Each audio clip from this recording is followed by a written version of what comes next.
أعوذ بالله السميع العليم من الشيطان اللعين الرجيم. بسم الله الرحمن الرحيم. الحمد لله رب العالمين، والصلاة والسلام على سيد الأنبياء والمرسلين، سيدنا ونبينا وشفيع المذنبين أبي القاسم محمد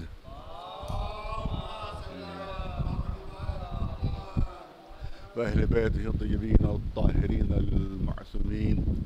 أما بعد، فقد قال الله سبحانه تبارك وتعالى في كتابه المبين وهو أصدق القائلين: وجعلناهم أئمة يهدون بأمرنا وأوحينا إليهم فعل الخيرات وإقام الصلاة وإيتاء الزكاة وكانوا لنا عابدين. صلوات بھیجتے ہیں محمد وآل محمد. ایک سورہ فاتحہ کی اہتمام کی گئی. سید محمد محسن رضوی ابن سید علی حسن رضوی اور جملہ مومنین و مومنات اور خصوصیت سے جو اس حسینیہ میں جو مدفون ہیں ان تمام لوگوں کی روح کو ایصال ثواب فرما دے.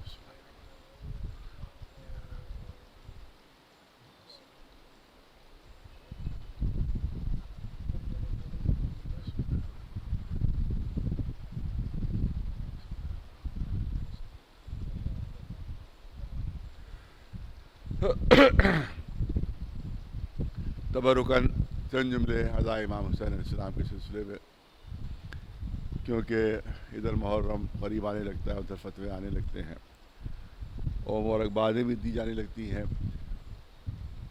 اور کہا جاتا ہے کہ بھئی خوشی مناؤ اور غم نہ مناؤ. بہت میں اس پر پڑھ چکا ہوں، بے شمار دلیلیں اس کے خلاف میں دے چکا ہوں یہاں مسلسل امام بڑا فرماب میں. تو دو ایک چیزیں ہیں جو تبرکاً عرض کرنا چاہتا ہوں. پہلی بات تو یہ ہے کہ صاحب شہید پر نہیں رونا چاہیے، کیونکہ شہید ہوتا ہے زندہ، اور زندہ پہ تو کوئی نہیں روتا. ابھی جو مر جاتا ہے اس کے وہ رویا جاتا ہے، زندہ پہ تو نہیں رویا جاتا. تو عجیب ایک فلسفہ ہے، ایک تضاد ہے، وہ آپ کے سامنے پیش کرنا چاہتا ہوں. ایک کنٹراڈکشن ہے جو آپ کے سامنے پیش کرنا چاہتا ہوں. ایک فتویٰ ہے کہ کسی کو وسیلہ نہ بناؤ، دعا میں کسی کو وسیلہ بنانا بدعت ہے، حرام ہے، شرک ہے، مشرک ہے. وہ جو شیعوں کا قتل کا فتویٰ عام طور سے اسی بنیاد پر دیا جاتا ہے کہ یہ وسیلہ بناتے ہیں اہل بیت کو، اور وسیلہ بنانا شرک ہے، لہذا مشرک ہے. جب مشرک ہے تو واجب القتل ہے.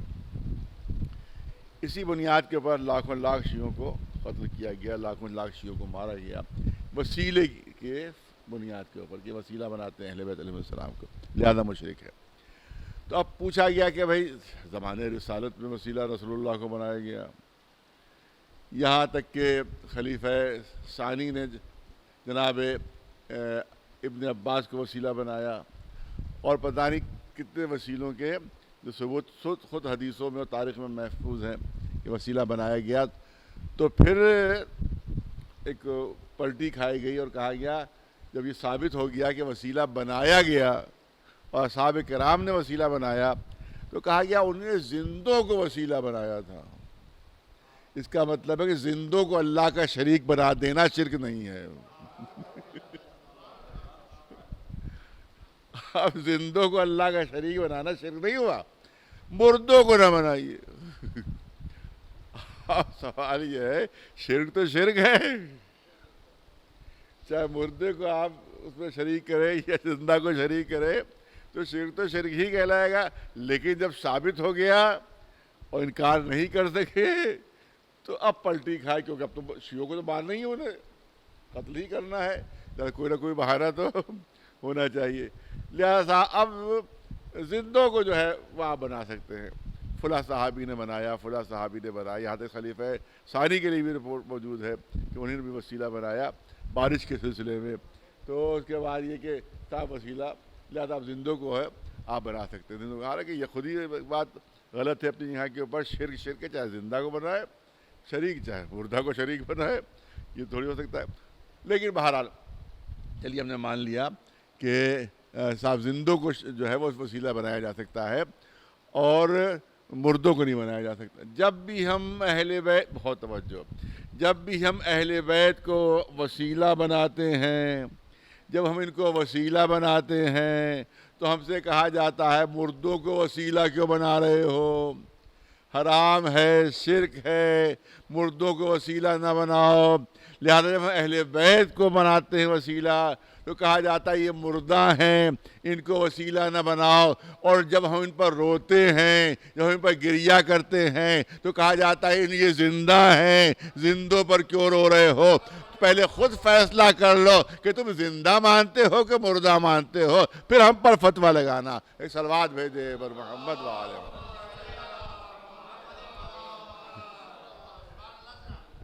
یہ عجیب فلسفہ ہے کہ صاحب چت بھی ہماری اور پڑ بھی ہماری. جب وسیلہ بناؤ تو کہتے مردہ ہیں، جب رو تو کہتے زندہ ہیں. یہ بات ہماری سمجھ میں نہیں آ رہی کہ آخر آپ مانتے کیا ہے. مطلب یہ کہ ہمیں مارنا مقصود ہے ان کو کسی نہ کسی بہانے سے. ایک صلوات بھیجے.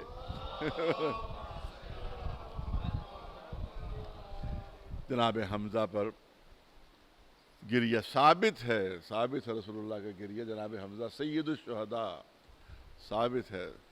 روئے، خود فرمایا کون ہی رو رہے ہو میرے چچا پر، کوئی رونے والا نہیں ہے. ما یبکی البواکی علی امی حمزہ، ہمارے چچا حمزہ پر کوئی رونے والا نہیں ہے. تمام مسلمانوں نے اپنے مرنے والوں کو، شہیدوں کا ماتم چھوڑ کر جناب حمزہ کا ماتم کیا.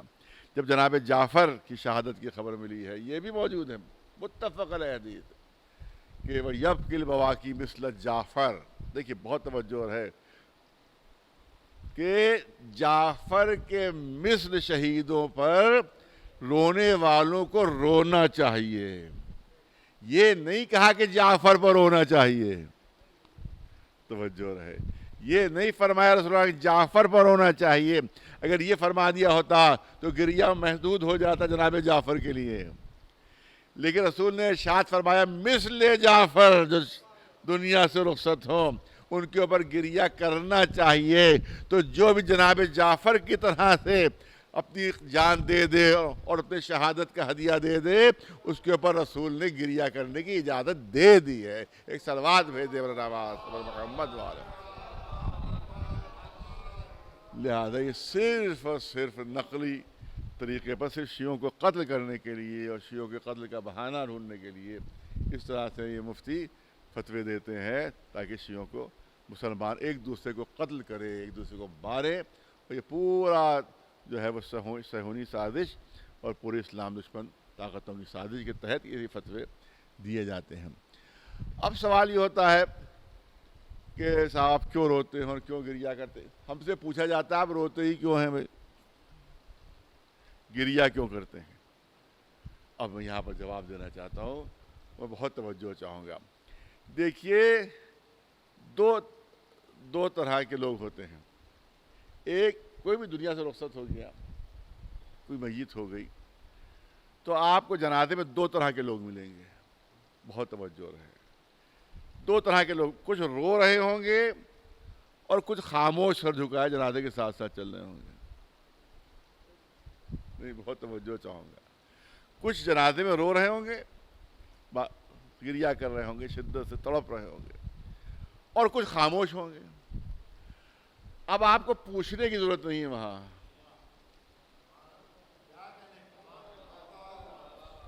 اب وہاں پر آپ کو پوچھنے کی ضرورت نہیں ہے، کیونکہ آپ خود سمجھ جائیں گے کہ جو رو رہے ہیں ان کا کوئی قریبی تعلق ہے مرنے والے سے. ارے بہت توجہ چاہوں گا. جو رو رہے ہیں ان کا قریبی تعلق ہے کوئی. اب کوئی بھی تعلق، دوستی قریبی ہو سکتی ہے، رشتہ داری قریبی ہو سکتی ہے، کوئی چیز بھی ہوتی ہے، قریبی دلی تعلق ہے. قریبی دلی تعلق ہے. رونے والے جو رو رہے ہیں ان کا گریہ اس بات کو ثابت کرے گا. پوچھنے کی ضرورت نہیں ہے، سوال کرنے کی ضرورت نہیں ہے. ان کا گریہ اس بات کو ثابت کر دے گا، ان کا رونا اس بات کو ثابت کر دے گا، ان کے آنسو اس بات کو ثابت کر دیں گے کہ مرنے والے سے ان کا دلی تعلق ہے، اس لیے رو رہے ہیں. اور کچھ لوگ صرف سر جھکائے ہوئے چلے جا رہے ہوں گے، اس سے آپ سمجھ لیں گے کہ یہ تکلفاً آ تو گئے ہیں. یہ تکلفاً آ تو گئے میت میں، مگر ان کا میت سے کوئی دلی تعلق نہیں ہے. رسماً آ گئے ہیں، نبھانے کے لیے آ گئے ہیں، رسم دنیا کو نبھانے کے لیے آ گئے ہیں، لیکن ان کا کوئی دلی تعلق نہیں ہے.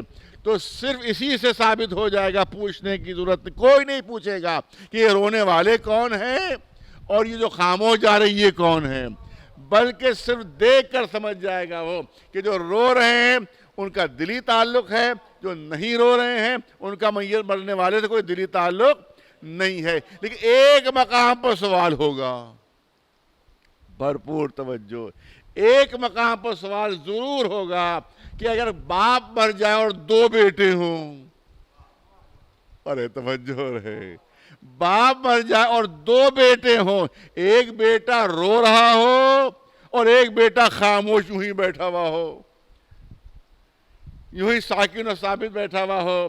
اب وہاں پر سوال ہوگا کہ یہ تو بیٹا رو رہا ہے، تو رونے والے بیٹے سے سوال نہیں ہوگا.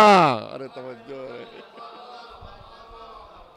ارے توجہ چاہوں گا، جو رو رہا ہے اس بیٹے سے سوال نہیں ہوگا کہ کیوں رو رہا ہے، اس بیٹے کے بارے میں پوچھا جائے گا کہ جو نہیں رو رہا ہے کہ یہ بیٹا تو رو رہا ہے، یہ بیٹا کیوں نہیں رو رہا ہے. تو جو وہاں آس پاس کے لوگ یہ بتائیں گے یہ اس لیے نہیں رو رہا ہے کہ اس کو باپ پہلے ہی آنکھ کر چکا ہے اس کی بدعمالیوں کی بنا پر، لہذا وہ نیک و صالح بیٹا ہے جو رو رہا ہے، یہ بیٹا پہلے ہی سے آنکھ شدہ ہے. ایک صلوات بھیجے بلند آواز،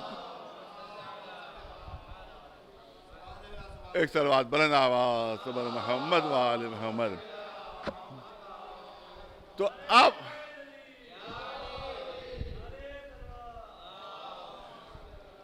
آپ یاد رکھیں کہ یہاں پر رونے والے سے نہیں پوچھا، جب آخری جو عرض کرنا چاہتا ہوں، رونے والے سے نہیں پوچھا جائے گا کہ کیوں رو رہا ہے. جو بیٹا نہیں رو رہا ہے اس کے بارے میں پوچھا جائے گا کہ باپ مر گیا، ایک بیٹا رو رہا ہے، دوسرا بیٹا خاموش بیٹھا ہوا ہے. تو بر رسول کے خانوادے میں غم ہوا، رسول اللہ کے خانوادے میں غم ہوا ہے، ان کا نواسہ شہید ہوا ہے، ان کا پورا خاندان ختم کر دیا گیا ہے. تب رونے والوں سے نہیں پوچھا جائے گا کہ تم کیوں رو رہے ہو، کیونکہ اس سے ثابت ہوگا ان کا دلی تعلق ہے رسالت سے. جو نہیں رو رہے اس سے پوچھا جائے گا کہ تم کیوں نہیں رو رہے ہو. ایک صلوات بھیجے بلند آواز سبحان محمد والے، ایک صلوات و بلند آواز سبحان محمد. کہا گیا صاحب سب خوشی مناتے ہیں، آپ پہلے دن سال کے جو ہیں وہ غم مناتے ہیں. تو یورپ میں صاحب خوشی منائی جا رہی پہلے سال کے پہلے دن، امریکہ میں خوشی منائی جا رہی سال کے پہلے دن.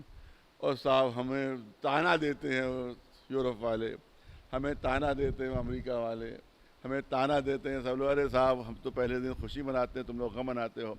تو پھر میری درخواست یہ ہے کہ جیسی خوشی وہ مناتے ہیں جس طرح سے، اس طرح سے آپ بھی خوشی منایا کیجیے.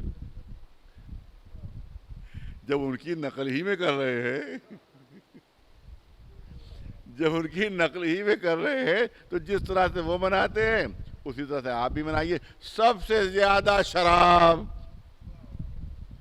اس شب میں پی جاتی ہے کہ جو سال کی پہلی رات ہوتی ہے. سب سے زیادہ ایکسیڈنٹ آپ دیکھ لیجئے خبروں میں، سب سے زیادہ ایکسیڈنٹ اسی شب میں، اسی دن میں ہوتے ہیں جو سال کا پہلا دن ہوتا ہے. کہ شراب میں اتنے غرق ہو جاتے ہیں، عیاشی میں اتنے غرق ہو جاتے ہیں کہ پتہ نہیں کتنے ایکسیڈنٹ کر دیتے ہیں، خود بھی اپنے کو مار لیتے ہیں، دوسروں کو بھی مار دیتے ہیں. تب اسی طرح سے آپ بھی منائیے. اور یاد رکھیے کہ اگر غم امام حسین نہ ہوتا تو شاید یورپ کے نقلچی اسی طرح سے سال کا پہلا دن منایا کرتے. اور یہ حسین کا احسان ہے کہ اس نے تمہیں گناہوں سے بچا لیا ہے. اس کے یہ حسین کا احسان ہے کہ اس نے ان گناہوں سے بچا لیا ہے جو غیر مسلم کرتے ہیں. تو اس کا مطلب ہے آج بھی حسین اس شخصیت کا نام ہے جو ایک مسلمان اور غیر مسلمان میں تمیز کا ذریعہ بن جاتا ہے. ایک صلوات بھیجے محمد. ایک صلوات بلند آواز سے بر محمد. اب ظاہر ہے کہ اس موضوع جو انتہائی بنیادی موضوع ہے جو میں نے اختیار کیا ہے کہ اعلان ہو رہا ہے وَجَعَلْنَاهُمْ أَئِمَّةً يَهْدُونَ بِأَمْرِنَا، ہم نے انہیں امام بنایا. قرآن کا کلیہ ہے، کلیہ ہے، کوئی کہیں پر بھی استثناء نہیں ہے، کہیں پر بھی ایکسیپشن نہیں ہے. ہم بناتے ہیں. انی جاعل فی الارض خلیفہ، انی جاعلک للناس اماما، یا داؤد انا جعلناک خلیفۃ فی الارض. کہیں استثناء نہیں، کہیں ایکسیپشن نہیں. ہم بناتے ہیں، ہم بنائیں گے، ہم بناتے ہیں. امت کو اختیار کہاں سے مل گیا؟ مسلمانوں کو اختیار کہاں سے مل گیا؟ اگر رسول اللہ نے اعلان نہیں بھی کہتا رسول اللہ نے اعلان نہیں کیا، تو رسول اللہ نے اعلان نہیں کیا تو کیا قرآن بھی نہیں پڑھ رہے ہو تم؟ نہیں، رسول اللہ نے ایک بار نہیں 1000 بار اعلان کیا ہے، مگر یہ نہیں کہا کہ بنا رہا ہوں، کیونکہ خود رسول کو بھی بنانے کا حق نہیں تھا. خود رسول کو بھی بنانے کا حق نہیں تھا. میں نے 3-4 سال پہلے ساری حدیثیں پیش کی تھی کہ جس میں رسول اللہ نے بڑے بڑے اب یہاں پر میرے پاس وہ حدیثیں موجود نہیں ہیں کیونکہ اس میں حوالے بھی ضروری ہوتے ہیں، ورنہ لوگ کہیں صاحب کس کتاب میں، کہاں کتاب میں ہے. تو تقریر میں تو حوالے دیے جا سکتے تھا، پرچہ لے لیا، کیونکہ یہاں پر لکھنؤ میں پرچہ لے کر مجلس پڑھنے کی کوئی روایت نہیں ہے، لہذا وہ حوالے رہ جاتے ہیں. حالانکہ یہ غلط ہے. حوالے کے ساتھ حدیث ہونا چاہیے، حوالے کے ساتھ جو ہے اور ساتھ ہونا چاہیے کہ صفحہ 70 کون سی کتاب کہاں چھپی ہے، تاکہ بات بالکل مستحکم ہو جائے. تو میں نے انٹرنیٹ پہ میری ایک تقریر ہے جس میں وہ تمام میں نے حدیثوں کے حوالے دیے ہیں کہ جو رسول اللہ کے پاس بڑے بڑے سردار آئے. ایک سردار عرب آتا ہے کہ جس کے پاس 5000 قبیلے کے لوگ تھے اور سب کے سب جنگجو تھے، سب کے سب بہادر تھے. اے اللہ کے رسول، اے مسلمانوں کے رسول، ہم مسلمان ہونے کی تیار. سردار عرب کہہ رہا ہے، اس قبیلے کا سردار کہہ رہا ہے 5000 جنگجو میرے ساتھ ساتھ ہیں، 5000 بہادر میرے ساتھ ساتھ ہیں. اگر میں آپ کے ساتھ آ گیا تو آپ بہت بڑی طاقت بن جائے گی، آپ کی بہت بڑی قوت بن جائے گی آپ کی. لہذا ایک شرط ہے میری.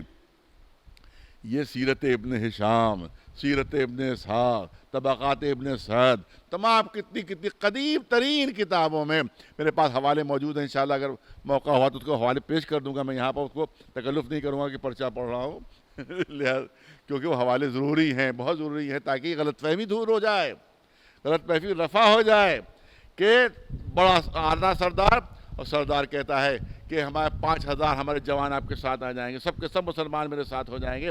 ایک شرط ہے، آپ کے بعد جانشینی مجھے مل جائے،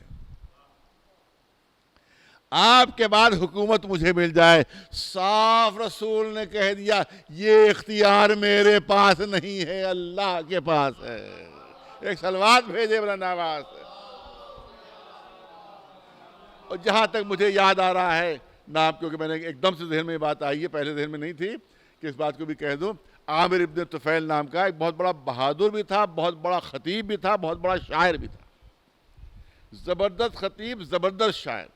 وہ رسول کی خدمت میں آتا ہے، اللہ کے رسول میں مسلمان ہونے کی تیار ہوں، میری شاعری ایسی ہے کہ ہزاروں مسلمان ہو جائیں گے، میری خطابت ایسی کا زور ہے، خطابت کا زور کہ میں اپنے خطابت کے زور کے اوپر ہزاروں کو مسلمان بنا لوں گا.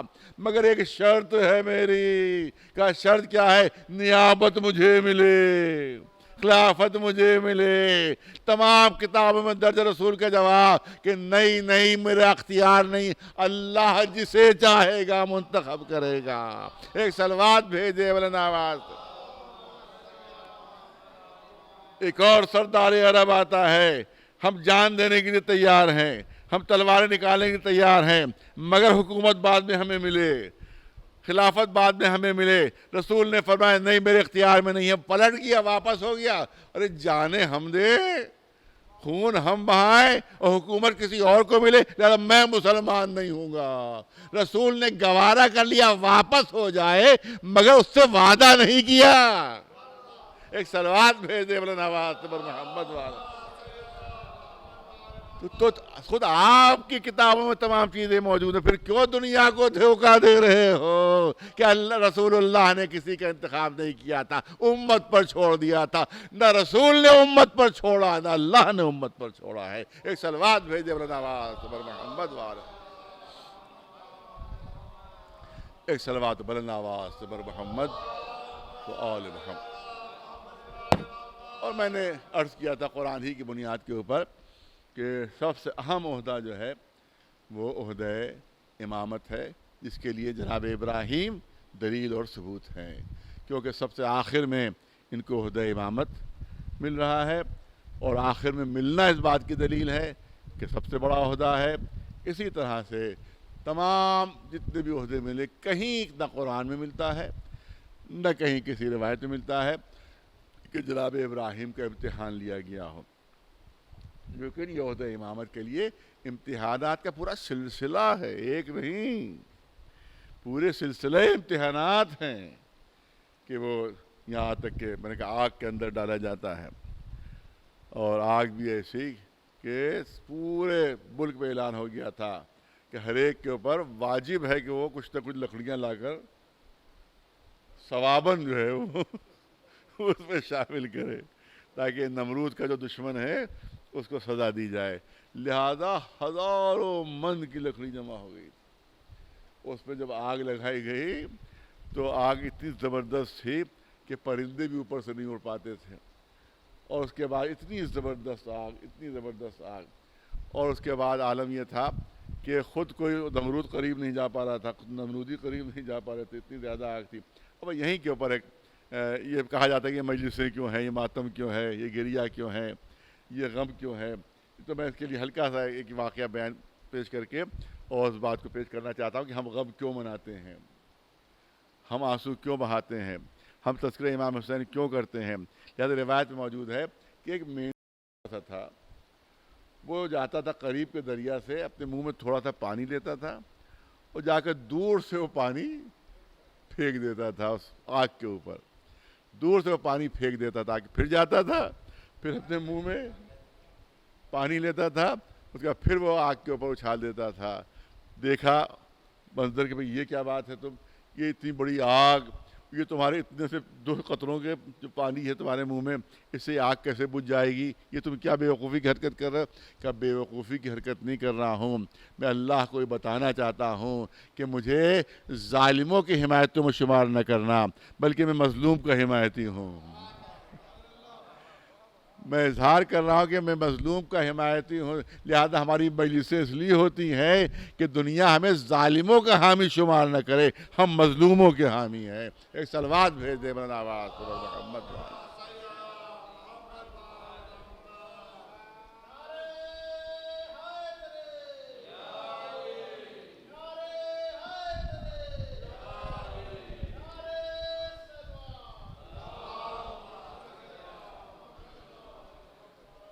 اس کے بعد سب سے آخر، اب پوری بہت زیادہ تفصیل نہیں، سب سے آخر میں جو امتحان لیا جاتا ہے تو سب سے سخت ہے، تو سب سے سخت ہے کہ اب 100 برس کے ہیں جناب ابراہیم اور 10 برس کے ہیں جناب اسماعیل۔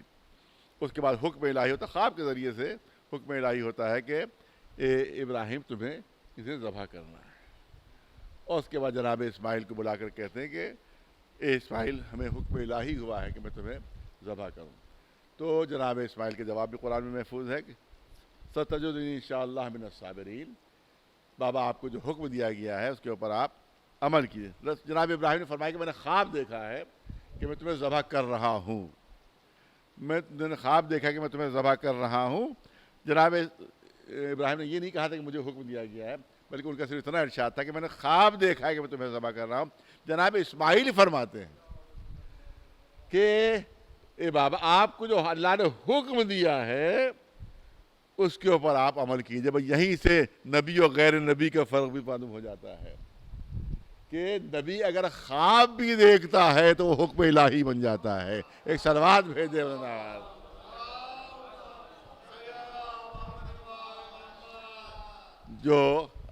جو آپ کو حکم دیا گیا ہے اس پر عمل کیجئے۔ میں بہت یہاں پر صاحبان ذوق 2-3 جملے نظر کرنا چاہتا ہوں۔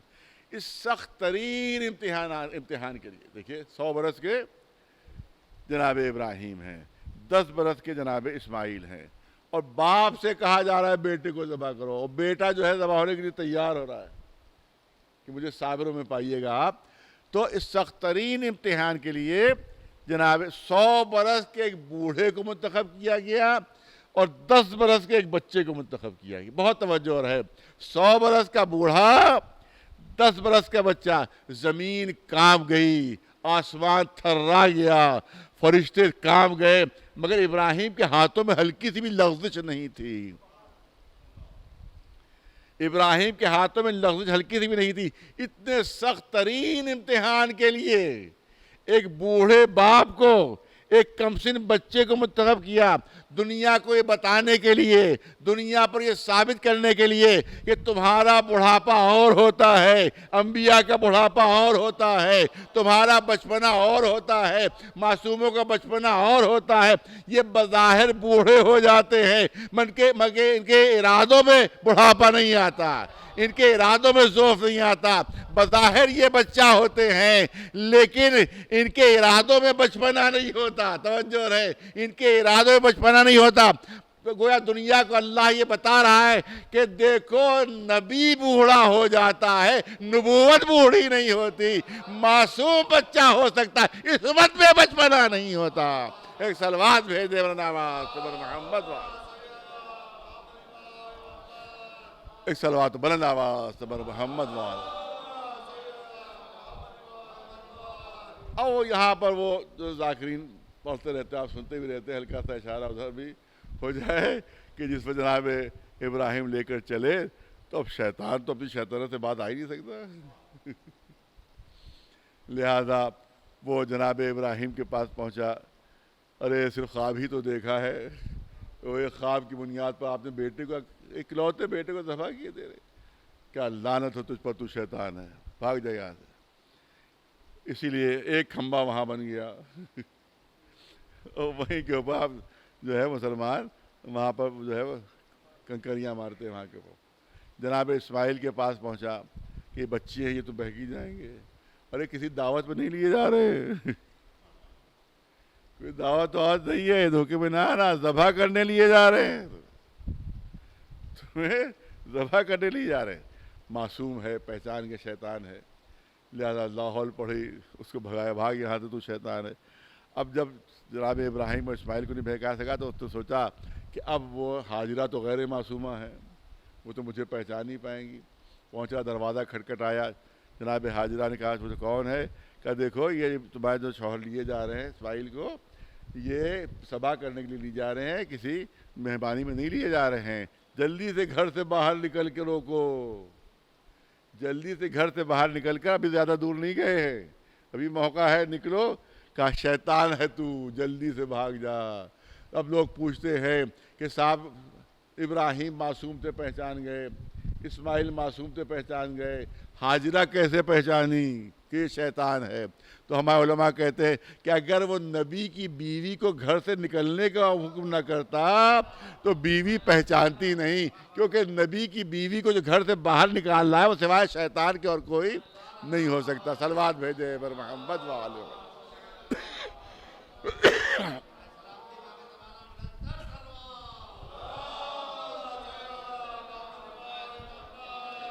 بس توجہ چاہوں گا, آپ حضرات کی توجہ چاہوں گا, بھرپور توجہ.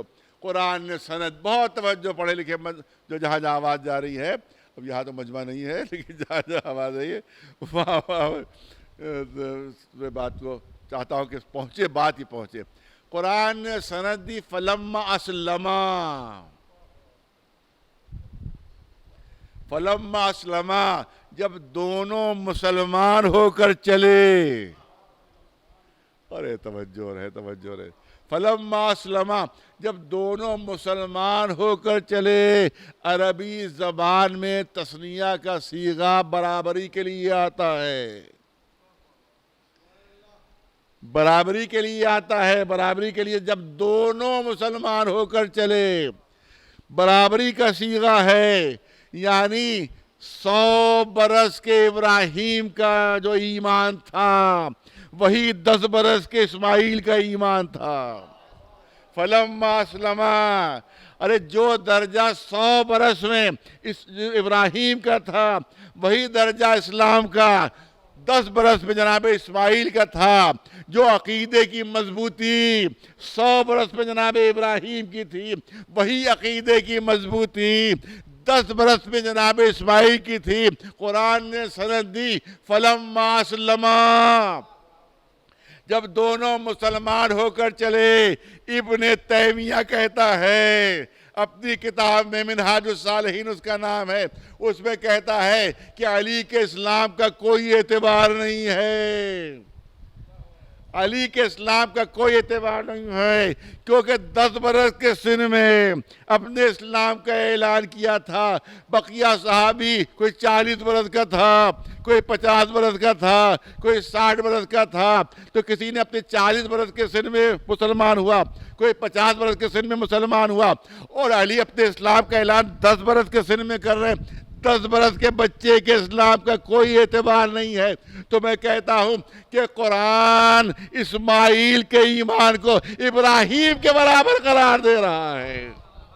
تو قرآن تو 10 برس کے بچے کے ایمان کو ابراہیم کے ایمان کے برابر قرار دے کر اس کو سند دے رہا ہے. تم کیسے قرآن کے ماننے والے ہو جو علی کے اسلام پر اعتراض کر رہے؟ صلوات بھیجے بر محمد والا. ایک صلوات بلند آواز سے بر محمد وآل محمد. فلما، دونوں مسلمان ہو کر چلے. بہت توجہ رہے. پھر دونوں کو اسلام کی سند دی، باپ کو بھی سند، بیٹے کو بھی سند. بہت توجہ. صرف ایک مرتبہ باپ نے اپنے بیٹے کو قربانی کی منزل پر لٹا دیا.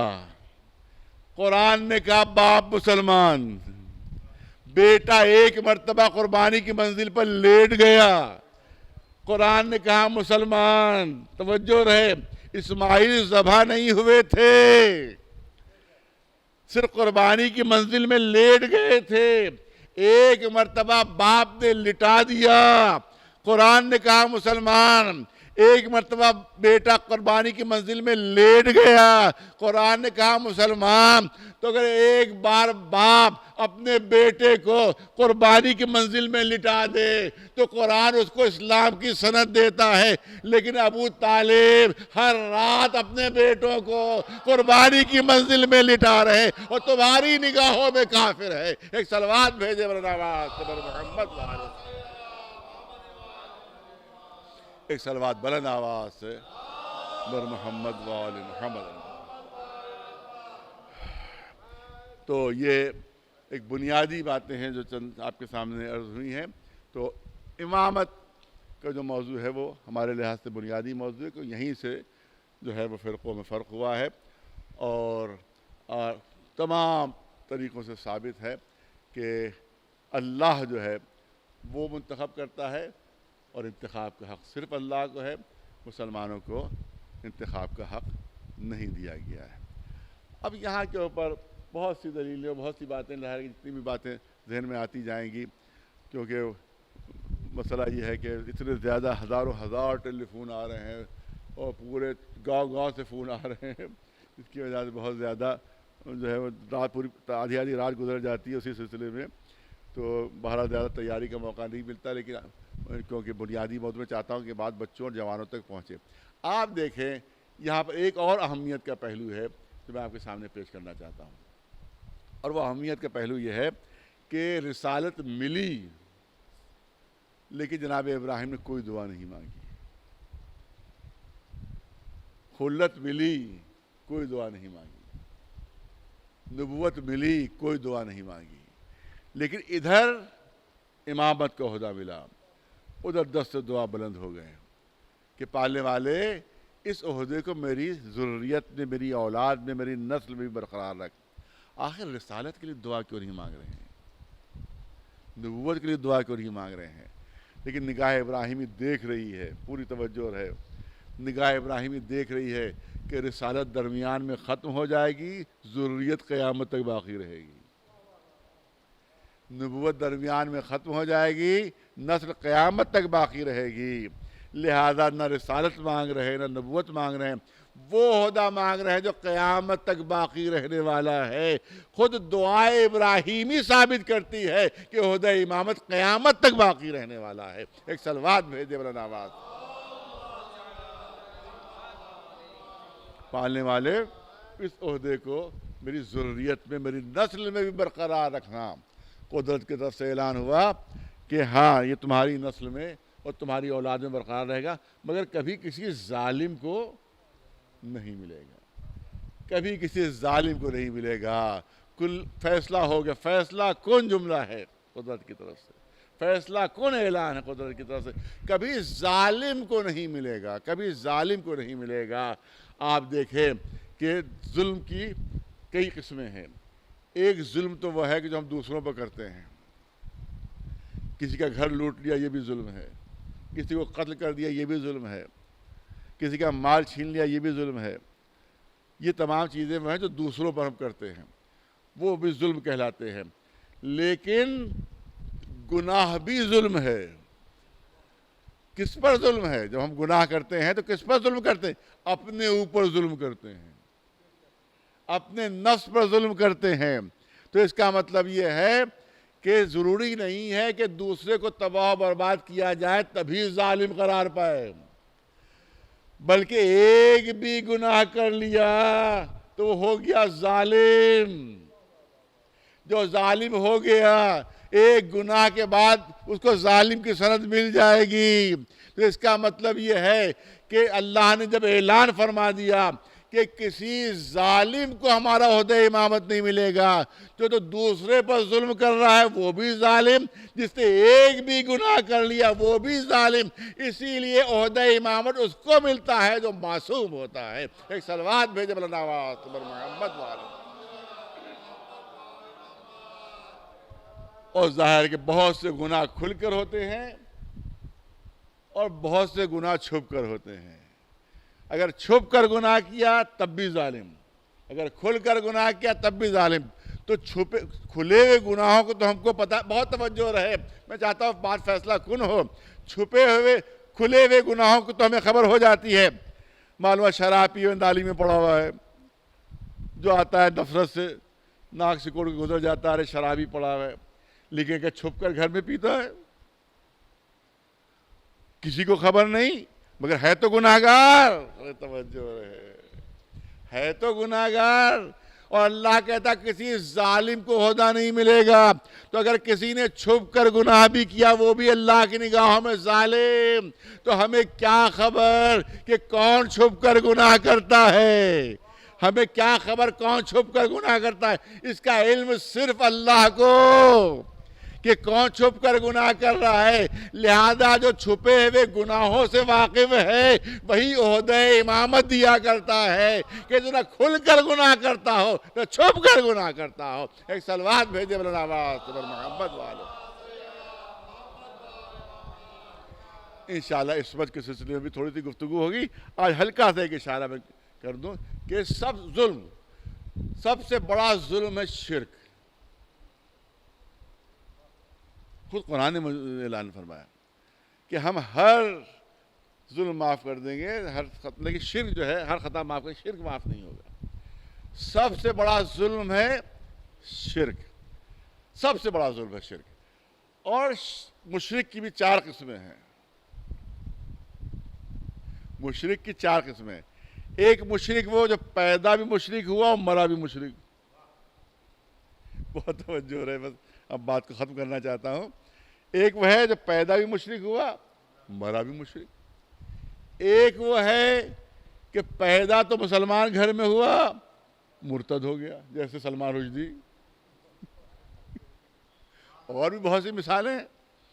سلمان رشدی تو سامنے سنا یہ ہے کہ شاید اس نے خودکشی کر لیا، پتہ نہیں کہاں تک صحیح ہے.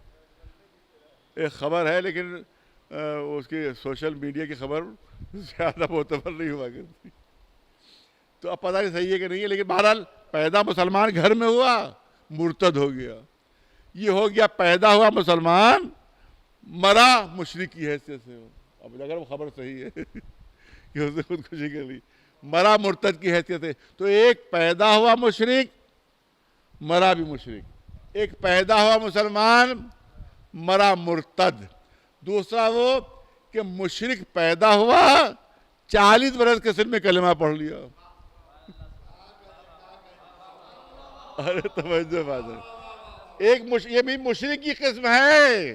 ارے توجہ رہے, ایک مشرک کی تیسری قسم ہے کہ پیدا ہوا مشرک 40 برس کا سن آیا, 45 برس کا سن آیا, 50 برس کا سن آیا, اب ہو گیا کلمہ پڑھ کے وہ مسلمان ہو گیا. تو یہ ہوئی 3 قسمیں, ایک پیدا مشرک مرا مشرک, ایک پیدا مسلمان مرا مشرک, ایک پیدا ہوا مشرک 40 برس کے سن میں کلمہ پڑھ لیا اس نے مسلمان ہو گیا, اور ایک قسم وہ ہے کہ ماں کی گود سے لے کر قبر کی گود تک کبھی کوئی شرک کیا ہی نہ ہو. ماں کی آغوش سے لے کر اور قبر کی آغوش تک کبھی شرک نہ کیا ہو, تو بتاؤ اللہ کسے منتخب کرے گا؟ کسے منتخب کرے گا؟ مولا علی کے ارشاد یہ ہے کہ میں وہ شخصیت ہوں کہ کبھی ایک لمحے کے لیے بھی میں نے غیر اللہ کی طرف سر نہیں جھکایا ہے. اسی لیے مسلمان عالموں نے سر دی کرم اللہ وجہہ.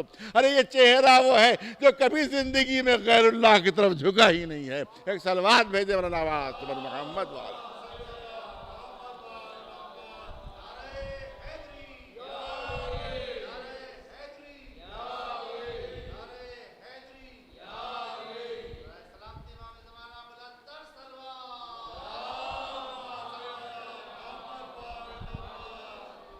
یہ دیکھو, عام انسان پر کوئی ظلم کرے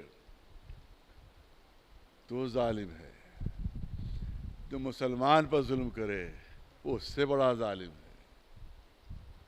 کسی بھی عام انسان پر ظلم کرنے کی اجازت نہیں ہے کہ آپ کوئی غیر مسلم ہے تو آپ کو اجازت پر ظلم کرنے کی نہیں, اجازت نہیں ظلم کر سکتے. بلکہ یہاں تک حدیث میں ہے کہ مسلمان اگر کسی غیر مسلم پر ظلم کرے گا تو اللہ مسلمان کی بات نہیں مانے گا, اس کافر کی بات مانے گا. اور حدیث ہے کہ مظلوم کی آہ میں کفر رکاوٹ نہیں بنتا. یہ حدیث ہے, یہ رسول اللہ کے ارشاد ہے کہ مظلوم کی آہ کو پہنچنے میں اللہ تک کفر رکاوٹ نہیں بنتا ہے. یعنی اگر مظلوم کافر بھی ہے تو اس کی آہ اللہ سنتا ہے, چاہے ظالم مسلمان ہی کیوں نہ ہو, ظلم کرنے والا مسلمان ہی کیوں نہ ہو. تو اس کا مطلب یہ ہے کہ اگر کسی نے غیر مسلم پر بھی ظلم کیا وہ بھی ظالم کہلائے گا. کسی نے مسلمان پر ظلم کیا تو وہ اس سے بڑا ظالم. اور اگر کوئی خانوادہ رسالت پر ظلم کر رہا ہو, کوئی خانوادہ اہل بیت پر ظلم کر رہا تو اس سے بڑا ظالم کون ہوگا؟ کبھی فاطمہ زہرا کے دروازے پر لکڑیاں ہیں, آواز دی جا رہی ہے کہ علی کو باہر نکالو ورنہ ہم گھر کو جلا دیں گے. شہزادی فریاد کر رہی ہے کہ اس گھر میں تو میرے چھوٹے چھوٹے بچے, اس گھر میں تو حسن حسین ہیں, کیا بچوں سمیت گھر کو جلا دو گے؟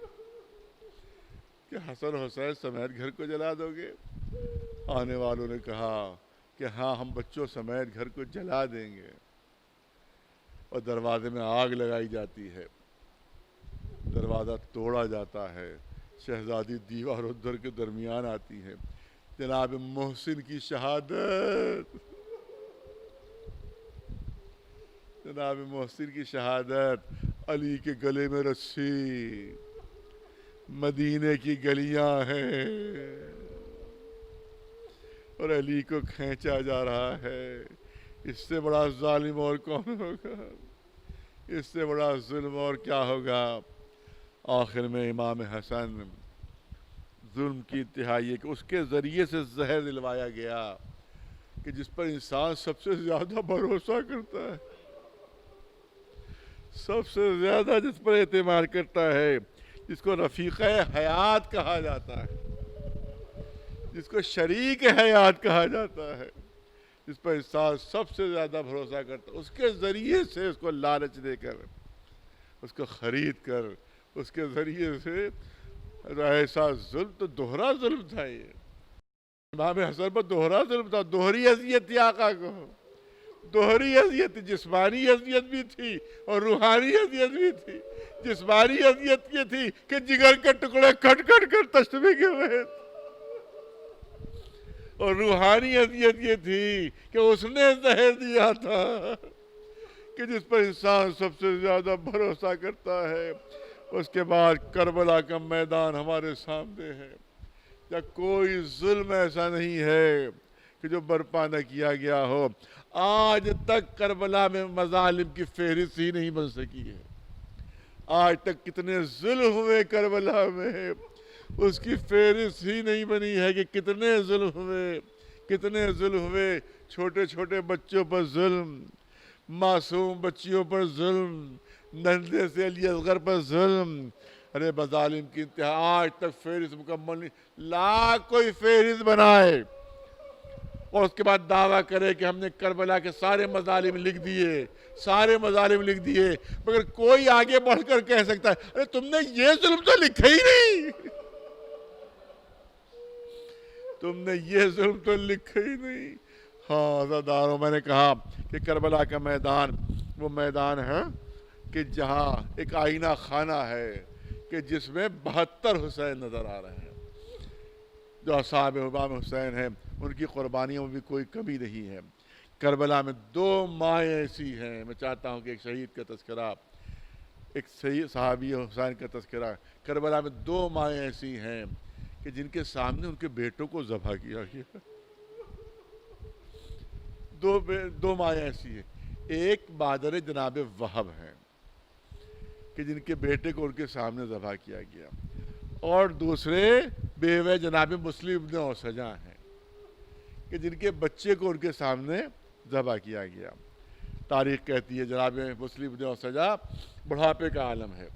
والد مرحوم یہ مصائب کبھی کبھی پڑھتے تھے اس مسجد میں، لہٰذا میں انہی کی تاثیر میں یہ مصائب پڑھ رہا ہوں کہ جناب مسلم ابن اوسجا بڑھاپے کا عالم ہے، زوجہ ساتھ ہے، ایک چھوٹا سا بچہ ساتھ ہے، میدان جنگ میں جاتے ہیں، داد شجاعت دیتے، بہادری کا مظاہرہ، بڑھاپے کے عالم میں زخمی ہو کر گرے، آقا حسین سرحانے پہنچ گئے، مجاہد کا سر جلتی زمین سے اٹھا کر اپنے زانو پر رکھا۔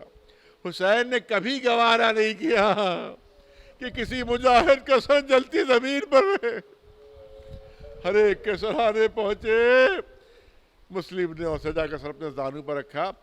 اس وقت جناب حبیب زندہ تھے، حیات تھے، ساتھ تھے، جناب حبیب ساتھ ہے۔ جناب مسلم نے آنکھ کھولی، بس دم نکلنے والا ہے، روح پرواز کرنے والی ہے۔ بعض روایتوں میں ہے کہ حبیب کو ہاتھ کے اشارے سے قریب بلایا، بعض روایتوں میں کہ آنکھوں کے اشارے سے قریب بلایا، اور اس کے بعد جب قریب آئے حبیب تو ذہن میں تصور ہوگا کہ جو بیوی ساتھ میں تھوڑی دیر میں بیوہ ہو جائے گی، شاید اس کے لیے وصیت کریں، بچہ ساتھ میں ہے جو چند لمحوں میں یتیم ہو جائے گا، شاید اس کے لیے وصیت کرنا چاہتے ہیں۔ لیکن تاریخ کربلا گواہ ہے کہ جیسے ہی حبیب قریب آئے، مسلم نے اشارہ کیا امام حسین کی طرف، اے حبیب اوصی کا بہذا الرجل، اے حبیب جب تک میں زندہ رہا حسین پر کوئی آنچ نہیں آنے دی، اے حبیب وعدہ کرو جب تک زندہ رہو گے حسین پر کوئی آنچ نہیں آنے دو گے۔ مولا مسلم نے اوسجا کا لاشا لے کر گنج شہیدہ میں پہنچے، گنج شہیدہ میں لاشا رکھا، لاش رکھ کر مڑے ہی تھے کہ دیکھا کہ خیمے کا پردہ اٹھتا ہے اور ایک چھوٹا سا بچہ دوڑتا ہوا میدان کی طرف چلا۔ بچہ اتنا کمسن تھا کہ کمر میں جو تلوار بندھی ہوئی تھی وہ زمین پر خط دیتی جا رہی تھی۔ جیسے ہی میدان کی طرف ننھے سے بچے کو جاتے دیکھا، امام نے فرمایا اے حبیب دیکھیے یہ کس کا بچہ ہے جو میدان جنگ کی طرف جا رہا ہے، ارے تیروں کی بارش ہو رہی ہے، کہیں اس بچے کو کوئی تیر نہ لگ جائے، کہیں یہ بچہ زخمی نہ ہو جائے۔ اے حبیب جائیے اس بچے کو واپس لے آئیے. حبیب دوڑے, دوڑ کر بچے کے قریب پہنچے. بچہ اتنا چھوٹا تھا, حبیب نے گود میں اٹھا لیا. گود میں اٹھائے مولا کی خدمت میں پہنچے. مولا نے پوچھا کس کے نور نظر ہو, کس کے لگتے جگر ہو؟ اس بچے نے جواب دیا آقا ارے جن مسلم کی لاش ابھی آپ لے کر آئے ہیں میں انہی کا بیٹا ہوں. یہ سننا تھا. مولا فرماتے ہیں حبیب اس بچے کو خیمے میں واپس کر دیجئے, اس کی ماں کے لیے اس کے باپ کا غم کافی ہے. یہ سننا تھا. اس بچے نے جواب دیا آقا یہ سر پر جو چھوٹا سا ماما ہے یہ ماں نے اپنے ہاتھوں سے باندھا ہے. ارے کمر میں جو تلوار نظر آ رہی ہے یہ ماں نے اپنے ہاتھوں سے باندھی ہے. ارے گفتگو ہو رہی تھی, تیرے خیمہ سے آواز آتی ہے آقا ایک بیوہ کا ہدیہ ہے. اے آقا رد نہ کیجئے گا, ایک بیوہ کا ہدیہ ہے. حسین نے حسرت سے آسمان کی طرف دیکھا. ارے پالنے والے تو دیکھ رہا ہے مجھ پر وہ وقت آ گیا ہے کہ چھوٹے چھوٹے بچے اپنی جانیں مجھ پر نچھاور کر رہے ہیں. بچہ میدان میں جاتا ہے, ماں در خیمہ سے بچے کا منظر دیکھ رہی ہے. زخمی ہو کر بچہ گرا.